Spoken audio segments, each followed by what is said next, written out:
Hey everybody, Northwood Yankee here. Born and raised in the North. I've decided to do my channel based on everyday things that I do, normal life for me. So give me some time. This is not a full-time job for me like it is for some people. I put my stuff up and make my recordings as time allows. Things I'll be doing and things you'll be seeing if it interests you is we're going to be swinging chainsaws, doing radio stuff, uh, jarring and canning, home repairs, welding, tractor work, vehicle repairs, running sawmills, and a wide variety of things. That's just what we do up here. So if these things interest you, check things out, follow me, and hit subscribe, hit that like button, drop comments. Feel free to ask questions. So with that, take it easy. If you're looking to get into ham radio, especially HF, you're going to hear the word antenna tuner. So I'm going to kind of walk you through what the antenna tuner is and what the magic box does. So I just put up a 75 meter dipole. I'm going to refer to it as 80 meter dipole. They kind of go hand in hand. They're technically different bands. They're next door neighbors to each other. Um, this dipole works on both bands. So it's up and running. It loads up on all the bands 10, actually no, 6. I get it to load up on 6. 6 meters down through 80 meters with a tuner. So I'm going to walk you through that process with an analyzer, showing you how that works and what the tuner does in relation to what a radio sees. So hopefully it makes sense to you, and I can kind of unmuck the mud, we'll say, if you're wondering how these things work. So let's jump in there and make something happen. An antenna tuner on HF doesn't really tune an antenna. It doesn't do anything to the antenna. So the name in itself is a lie. What it really does is makes the radio see 50 ohms of impedance, or fairly close to it, so that the radio thinks the antenna is resonant.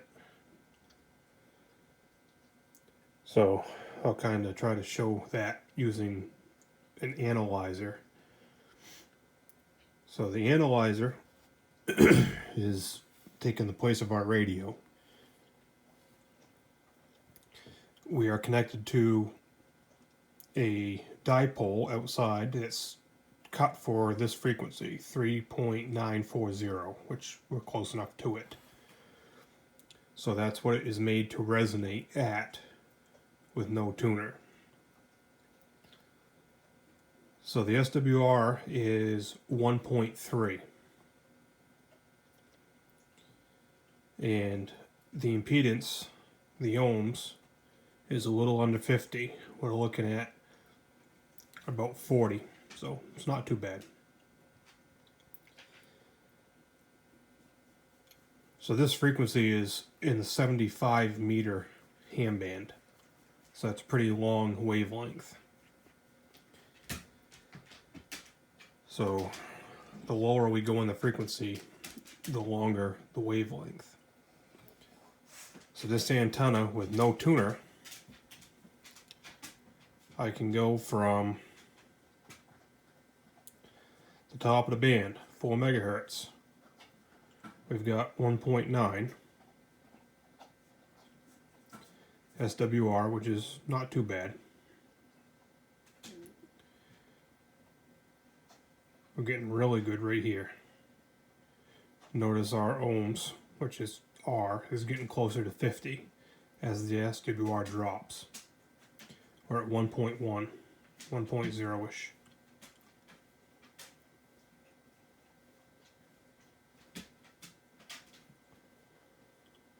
Starting to go back up a little bit. So I can get all the way down to around 3.8 before I start getting up into the use caution area. I don't like to go over 1.5 if possible, but I could get away with going at a 2.0, 2.2 SWR. Now as we go lower in the band, down towards 80 meters, watch what the SWR is doing. We're getting bad, real bad. Worse and worse and worse. Alright.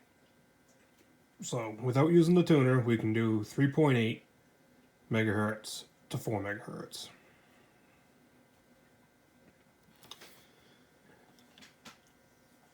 And that's exactly what I cut the antenna to do. That's a common frequency I use in the state, is 3.94, so that's why I made it do this. So now I'm going to kick in the tuner. Watch what's going to happen. You saw it go through the roof, right? Ohms is like 178 now, like it's just all over the friggin' place. Everything's all wonky. Let me turn the tuner back off. See the difference in the SWR block?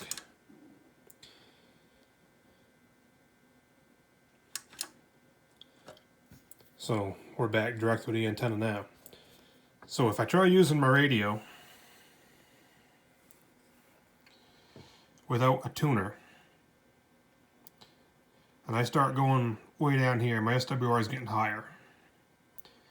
This isn't good. So that means I'm going to start reflecting power back down the transmission line into the radio. So I'm going to be able to adjust that with the tuner.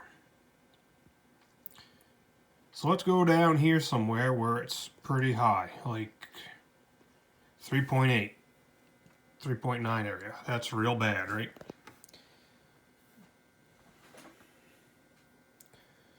Never mind this digit up here bouncing around a little bit. That's just how sensitive this analyzer is. So now I'm going to kick in the tuner. It's going to go all wanky again. Alright. Got a piece of coax coming across the table into the tuner. Here's our tuner. Then that coax goes out to the antenna. So now I'm going to start adjusting this.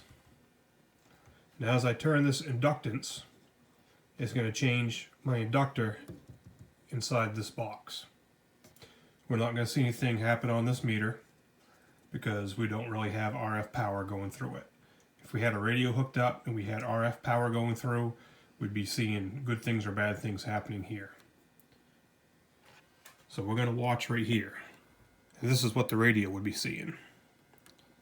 So you're going to be hearing some clunk, clunk, clunk.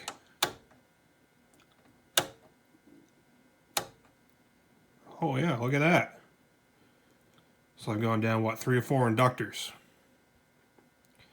We're at 1.4. Check that out. Now if I turn the tuner off and bypass and go straight through it, look at that, we're back at 3.0, 3.9. If I touch the tuner, I don't have grounding set up here yet. I need to get that done. So with my hand on the tuner right now, I've got 2.8. Hand off the tuner, we went up 1 whole point.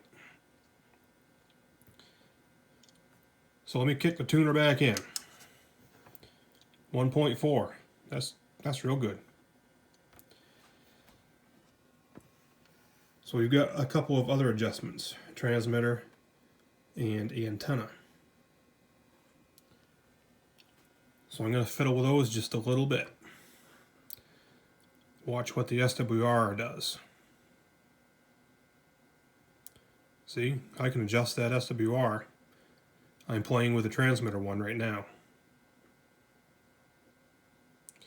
I can drive it right up to the roof. That ain't good. 8.7, you're going to start smoking stuff. Notice our frequency is not changing. We're still at 3.71.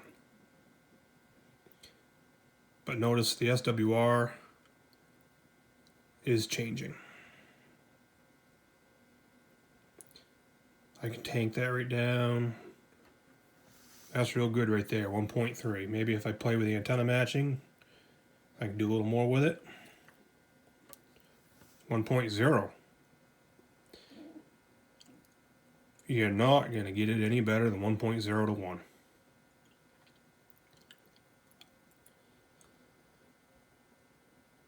So now with the antenna quote unquote tuned, as you can see, we've done nothing to the antenna. We haven't gone outside, we haven't messed with it. All we've done is played with this little box.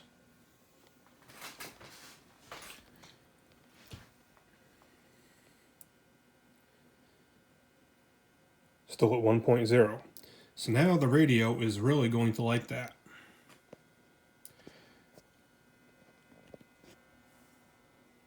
So from 3.7, how far can we get before we start getting really wanky?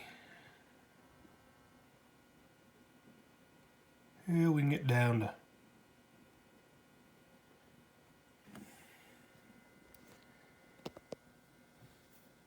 3.65-ish roughly.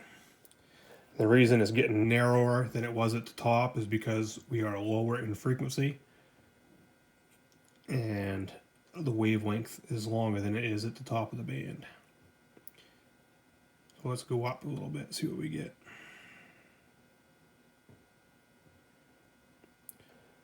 Yeah, I can get up to 3.8 from there.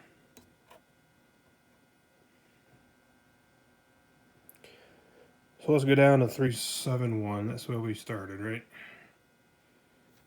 Right there, roughly.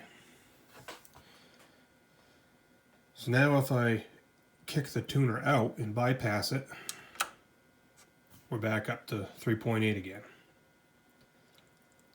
So that's how a tuner works. All it does is adjust the impedance. I've also got needles up here, so I'll mess around with it. Kind of gives you it on a needle scale. You can see the SWR over on the left on an analog scale in comparison to ohms. So the closer you can get to 50, the better your SWR is going to be. Notice how the ohms is going down, the SWR went up.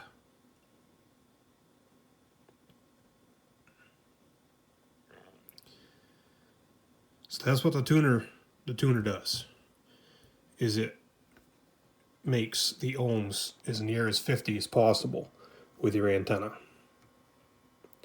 That way you don't need to have 100 million antennas to be resonant across these HF bands. On the upper HF bands, it's not that big of a deal because your wavelength is smaller. Some of the HF bands, your bandwidth is a lot smaller, so you can get away with it. Like on 10 meters, depending on what you have for an antenna, you can do the whole band. 12, 15 meters, you can do the whole band on one antenna. But you get down on these lower bands, unless you have like the super antenna, it ain't gonna happen. So you would have to cut 2 or 3 different antennas to be resonant and get across the entire band.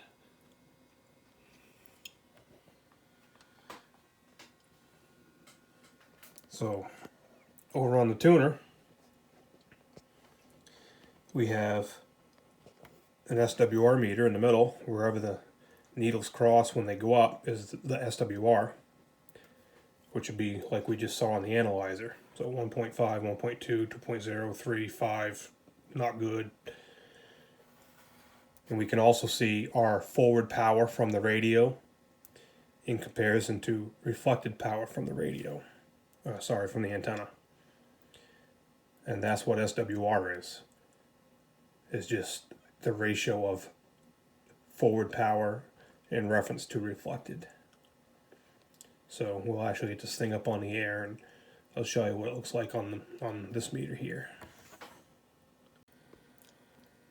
Here's another thing we can do with tuners. Depending on the antenna, you can make it do things that it's not supposed to do. So I'm still connected to the same half-wave 80-meter dipole, and we're now up at 7 megahertz, which is the 40-meter band. You can see the SWR, it's getting late, is through the roof. Needles are all crazy. I've already cheated and found my correct inductor. So let's kick in the tuner.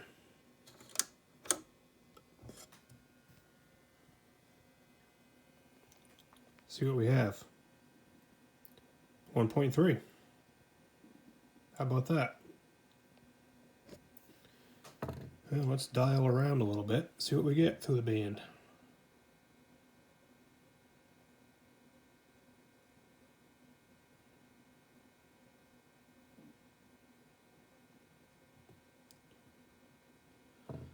Well, up near the top it's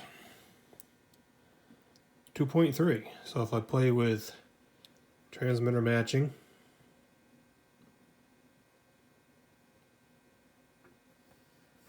and the antenna matching, oop, I just went by it, 1.4. How about that? That's pretty cool.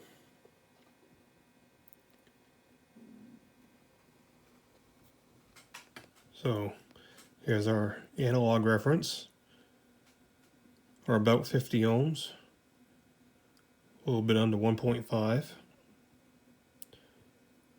So this antenna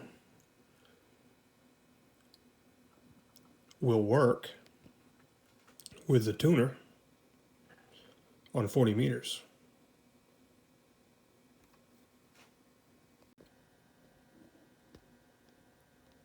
Here's some jazz for you. Now we're up on the 20-meter handband, 14 megahertz. So our wavelength has gone from 75 meters, which is what the antenna is resonant at, up to 20 meters. And our frequency's gone from 3.9 megahertz resonant. Now we're up at 14 megahertz. Bypassed through the tuner, we have SWR through the roof.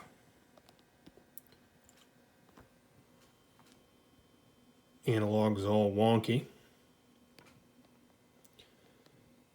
Watch this when I kick the tuner in.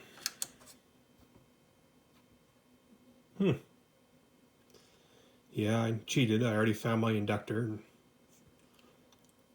tweaked it up a little bit.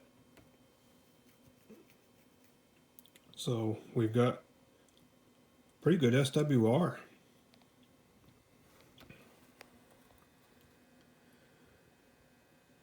.4. Let's play around a little bit, see what we got.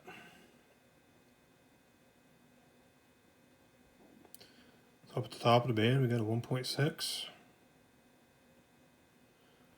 go down a little ways.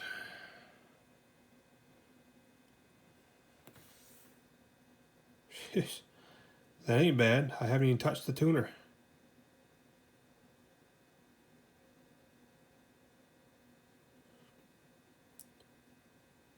So using the tuner, this antenna will load up on 20 meters.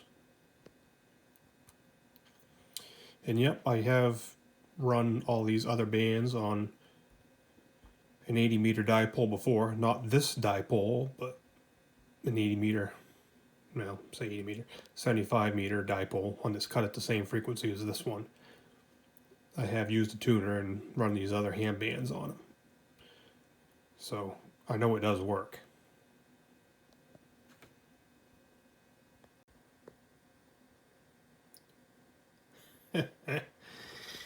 Ain't that something, huh?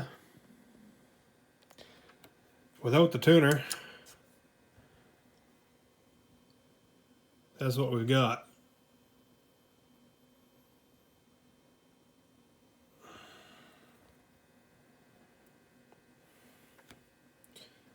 I had to play around a little bit to find the right inductor and the right transmitter and antenna matching.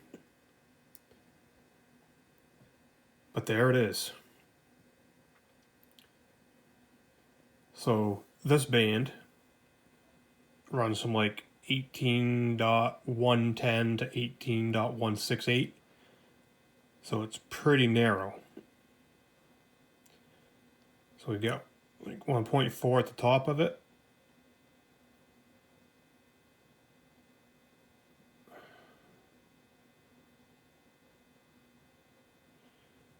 At the bottom of it, we got 1.0. Haven't touched the tuner.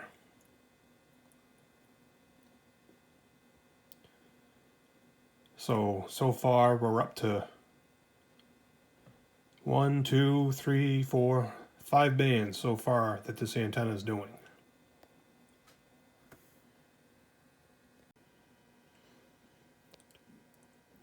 What's this telling you?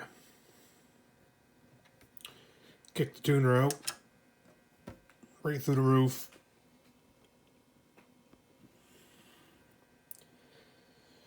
So we just did 17 meters. Now we're at 15 meters. We're up near the top of the band. Kick the tuner back in.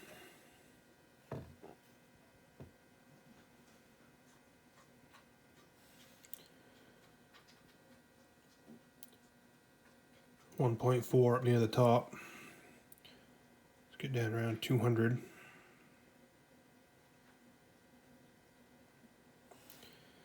.2 right there. I could take that out.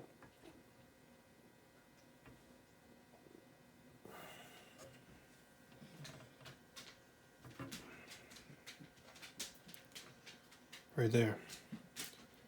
Took that out with a tuner. So let's go check out 12 meters, see how we do.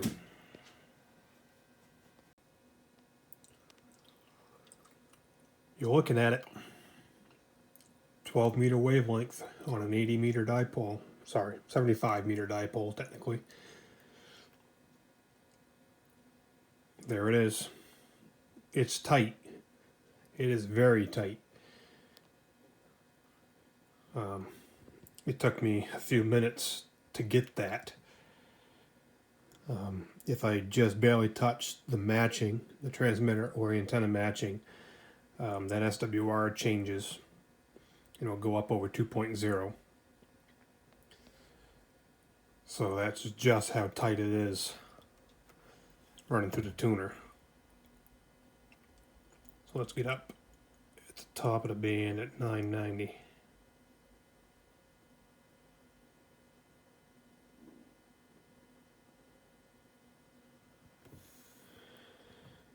It's under 2.0 without touching the tuner. See if I can do something with the tuner.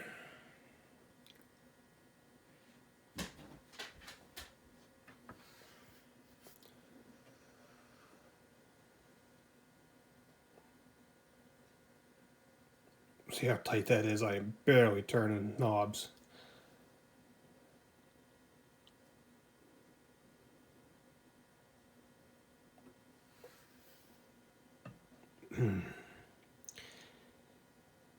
Well, at 9.3, it's doable. You could do it at the top of the band, but the tuner's really not liking it. It's pretty hard making a 12 meter frequency load up on the 80 meter dipole.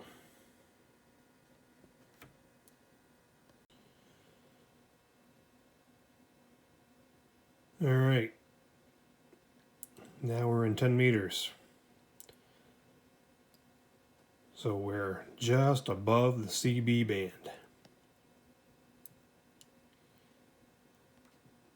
The tuner is liking this better than 12 meters.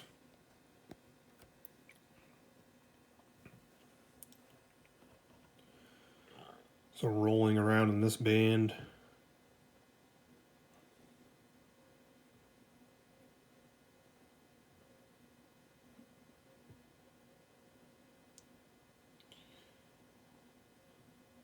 we're doing all right down here without adjusting the tuner. About here we hit 2.0. Now let's go up toward the FM part, see what we get. Alright, see how we can tweak that a little bit with a tuner. Oh yeah, look at that. I did that just with transmitter matching.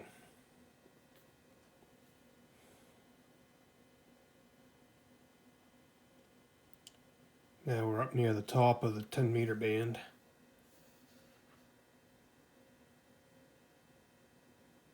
Oh, just went by it.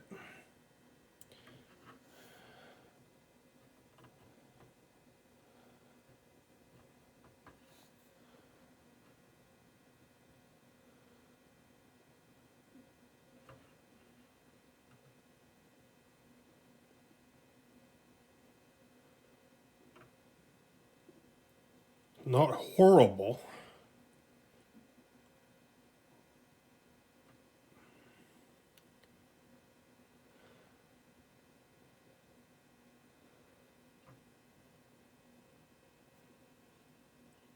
Well, other than the very tippy top of 10 meters, drop our frequency. Yeah, other than the very tip top of 10 meters, the tuner is doing it on that 75 meter dipole. I use 75, 80 meters consecutively, everybody does. Technically it's a different band, but everybody kind of refers to them as the same. Well, just for kicks and giggles, I wonder if I could load this thing up on 6 meters. Unbelievable.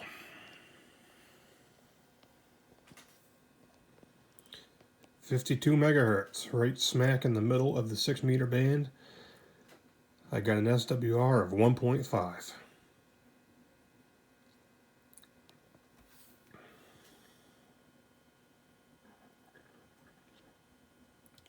Going down toward the bottom of the band, it's going up.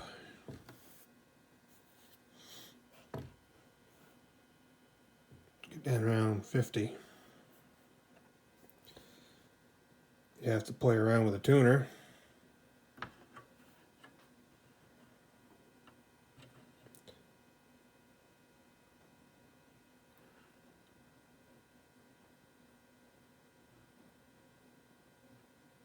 But I think I could probably if I messed around with it, I could get that SWR down a little bit more.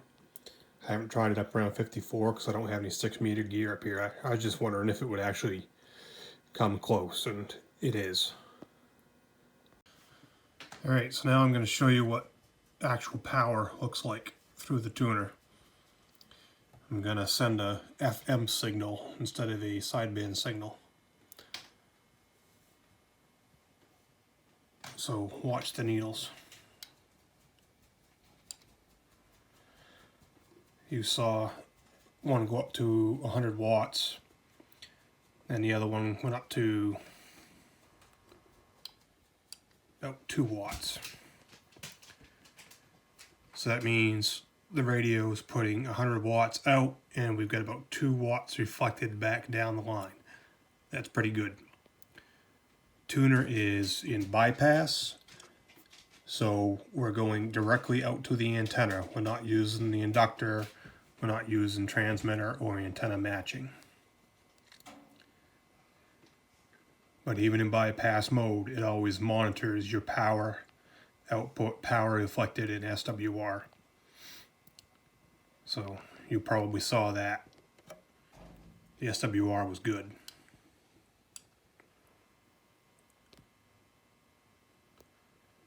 So now we're going to go down in frequency to where it's going to be higher just so you can see the difference.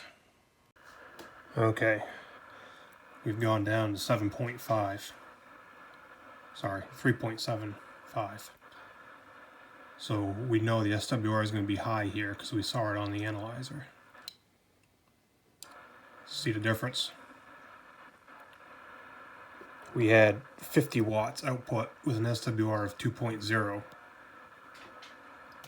And the reason being, the SWR is getting higher because our impedance is getting wonky.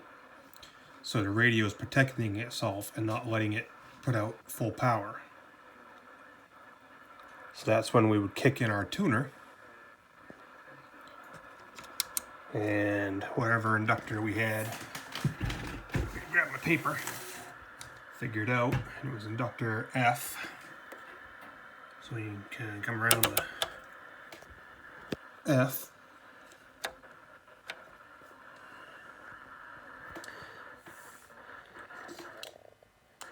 Okay, it's pretty high right there because our transmitter and antenna matching are not adjusted properly. So I'm going to set you down just for a second and we'll adjust those. Alright, you're back. Same frequency, same inductor. You'll notice transmitter and antenna have changed just a little bit. The lights are going to get a little funky. For some reason, these LED lights don't like RF juice. So we're going to put out an FM signal so we have the carrier wave, and you'll see what's going on now. See that? So now we get our 100 watts back, a couple watts reflected, good SWR, where we were bad before. So now you can actually see what the tuner is doing with real RF juice going through it. So if you didn't have the analyzer, you would have to be figuring out everything that I was showing you before, doing it this way with your radio. That's really hard on the radio and you're putting stuff out on the air. Having the analyzer is one of the best things I've ever bought, because I can sit there, I don't have to worry about smoking anything, and I can actually see what's going on with the antenna. I can see how wide my bandwidth is getting across the antenna. You know, I was showing you that as I was dialing up and down. So, you know, it was really helpful figuring out what bands I could hit with the tuner and not having to use the radio to do that. So I'm going to see if I can drum up something here on HF tonight and see how it goes. Still need to put a little bit of a lip underneath this shelf to help support the front of the radio. Drill another hole to get this wire through. It's hooked up to a battery. So I'm in the process of getting some radio gear installed on the shelves here. Well, I hope that helped you. Instead of just trying to read in a book, here's what an antenna tuner is and this is what it does. At least you can kind of see how it works. So ham radio is a fun hobby. I hope you get into it. I hope you enjoy it.